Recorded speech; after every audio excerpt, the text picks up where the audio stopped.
Hello students, welcome back to the part 13 of chapter 7 that is P block element.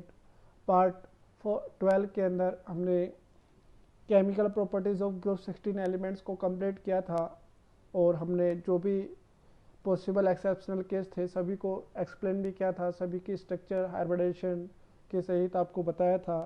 अब हम start करते हैं some important compounds of elements of group 16। तो उसमें सबसे पहला आपका आता है ऑक्सीजन। जब भी हम ऑक्सीजन की बात करते हैं तो you have to consider that it we are talking about O2, क्योंकि ऑक्सीजन की जो एनवायरनमेंट में प्रेजेंस होती है वो O2 की फॉर्म में होती है। इसलिए अगर कभी भी ऑक्सीजन बोला जा रहा है तो we are referring to the O2 means die oxygen.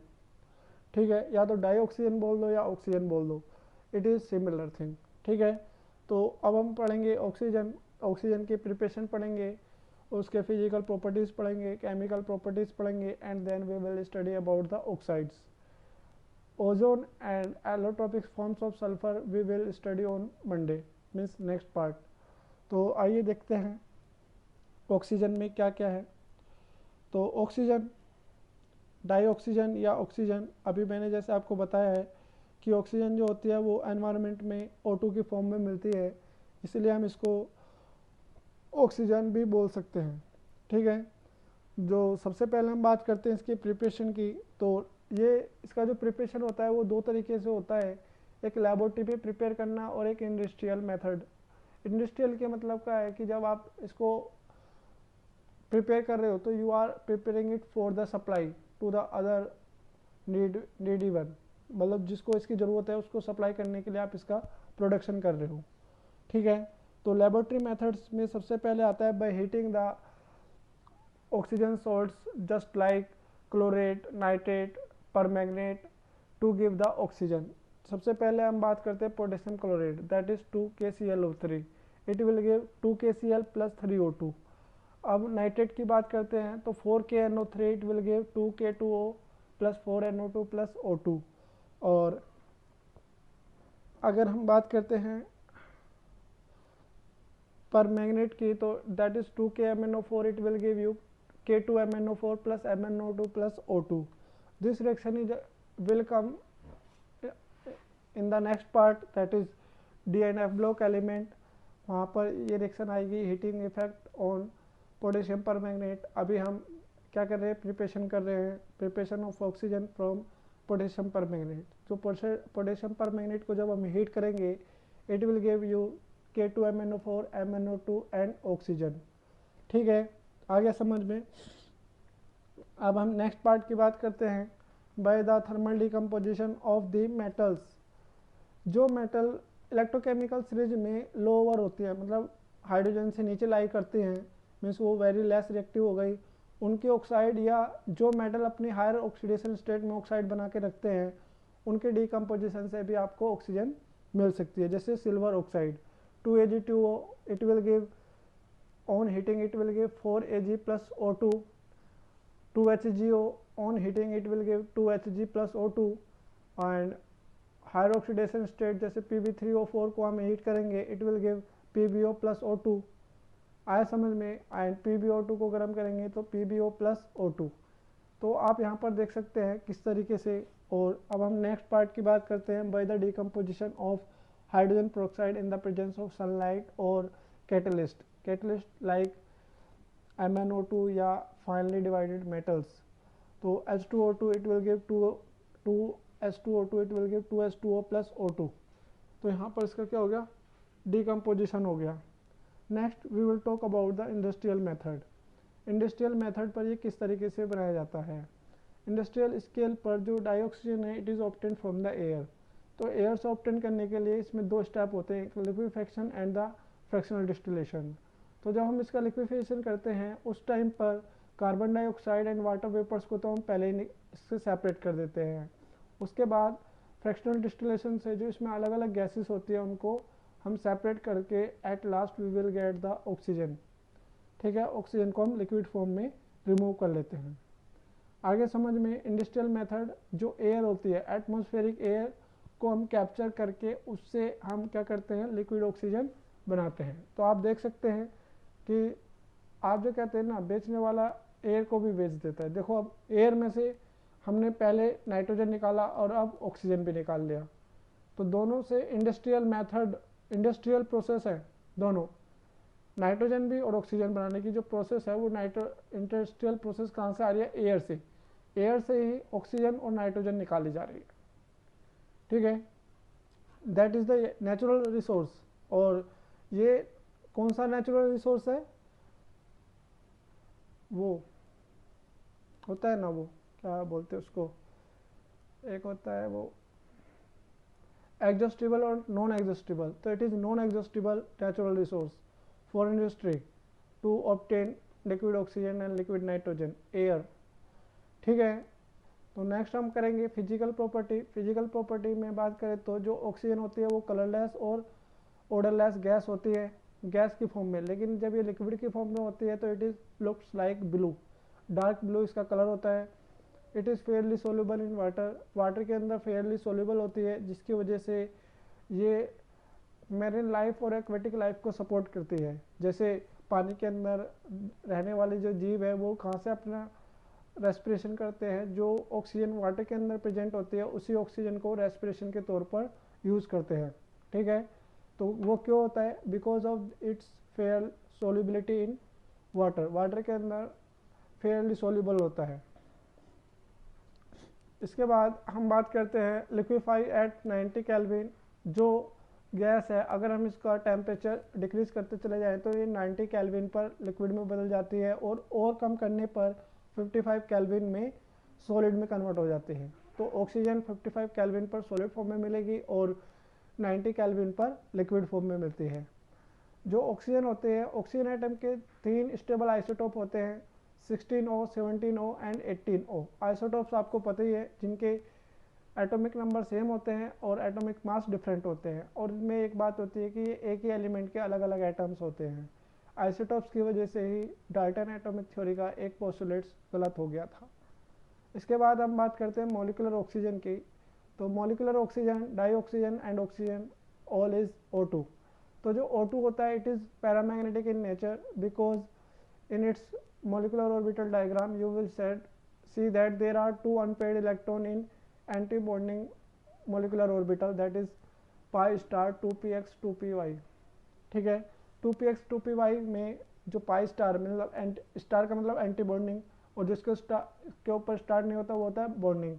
तो एंटी बॉन्डिंग मोलिकुलर ऑर्बिटल में अनपेयर्ड इलेक्ट्रॉन होते हैं, इसलिए O2 क्या होता है, पैरामैग्नेटिक होता है। तो ये पूछा जाता है कि वाई इज O2 पैरामैग्नेटिक, ठीक है। और ये हमें बात किससे पता चली थी, बैलेंस बॉन्ड थ्योरी में तो इसको मैग्नेटिक, नॉन मैग्नेटिक, पैरामैग्नेटिक कोई प्रॉपर्टी थी नहीं, लेकिन जब से मॉलिक्यूलर ऑर्बिटल आई थी उसने कंपाउंड्स को पैरामैग्नेटिक और डायमैग्नेटिक में डिवाइड किया था, ठीक है। इसके बाद हम बात करेंगे केमिकल प्रॉपर्टीज़ की। तो केमिकल प्रॉपर्टीज़ में जो ऑक्सीजन होते हैं वो फेयरली रिएक्टिव होती है, मोस्टली सभी एलिमेंट्स के साथ ये डायरेक्टली कंबाइन कर जाती है, चाहे वो मेटल हो या नॉन मेटल। लेकिन जैसे नोबल मेटल्स है जैसे गोल्ड एंड प्लेटिनम है, उनके साथ ये रिएक्शन नहीं करती है, और कुछ नोबल गैसेस हैं उनके साथ रिएक्शन नहीं करती है। जब भी ये अदर एलिमेंट्स के साथ रिएक्शन करती है तो वो क्या होती है, एक्सोथर्मिक रिएक्शन होती है, जिसकी वजह से ये रिएक्शन चलती ही रहती है, बर्निंग कभी नहीं रुकती। क्यों नहीं रुकती, because it is exothermic reaction और इसको इतनी हीट मिलती रहती है फॉर इट्स स्टार्टिंग, मतलब for initiate the reaction. Initiate और कंबशन रिएक्शन को इनिशिएट करने के लिए हमें एनर्जी की ज़रूरत पड़ती है। आपसे ये पूछा जा सकता है कि the reaction of oxygen is exothermic reaction yet we need heat, initial heat हमें क्यों ज़रूरत पड़ती है। सॉरी, इनिशियल हीट की ज़रूरत हमें इसलिए पड़ती है क्योंकि ऑक्सीजन के बीच में डबल बॉन्ड होता है और उसकी बॉन्ड डिसोसिएशन एंथैल्पी बहुत हाई होती है। तो शुरू में उस बॉन्ड को तोड़ने के लिए हमें एक्सटर्नल हीट की ज़रूरत पड़ती है। That's why to initiate the reaction of oxygen with any other element we need external heat, but after reaction is initiated there will be loss of energy released during the reaction and we will not require any external energy source।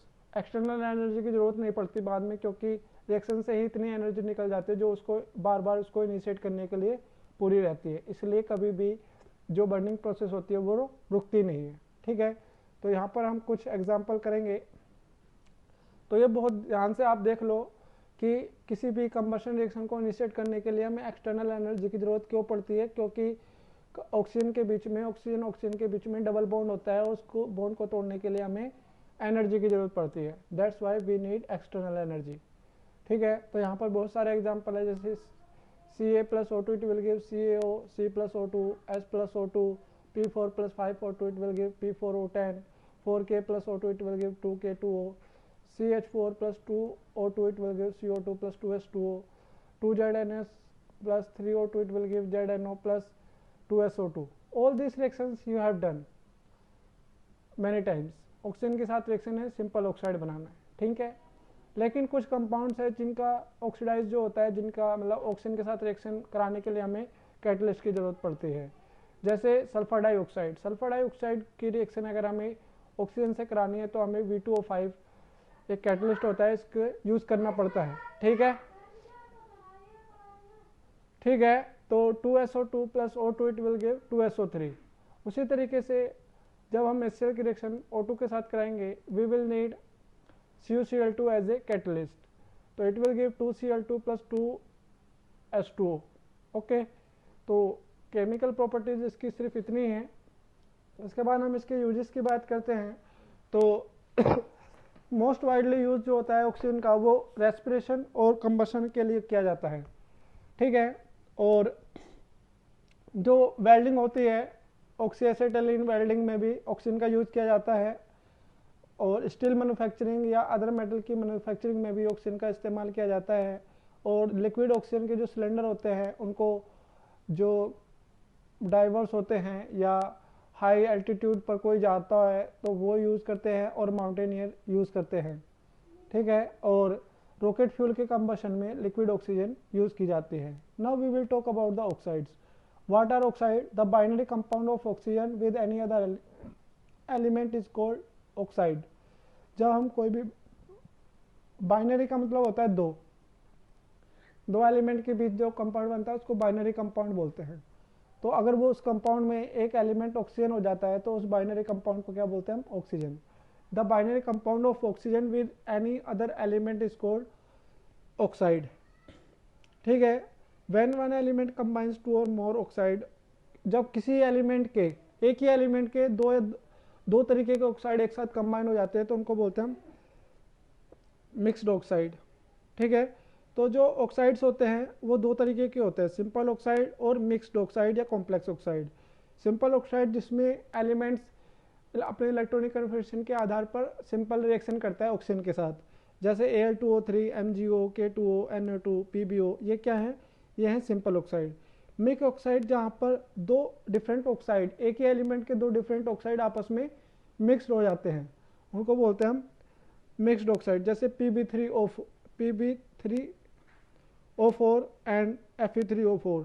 तो PbO3 में क्या है? 2PbO और PbO2 आपस में mix हुआ हुआ है। उसी तरीके से Fe3O4 में FeO एंड F2O3 मिक्स हुआ हुआ है। तो ये क्या हो गए? मिक्स्ड ऑक्साइड हो गए। अब हम बात करेंगे टाइप्स ऑफ सिंपल ऑक्साइड्स। तो सिंपल ऑक्साइड्स के टाइप की बात करते हैं हम। तो जो सिंपल ऑक्साइड होते हैं उनको हम तीन टाइप में डिवाइड कर सकते हैं, acidic oxide, basic oxides and amphoteric oxides. तो what are acidic oxide? The oxide which combines with water and produce acid.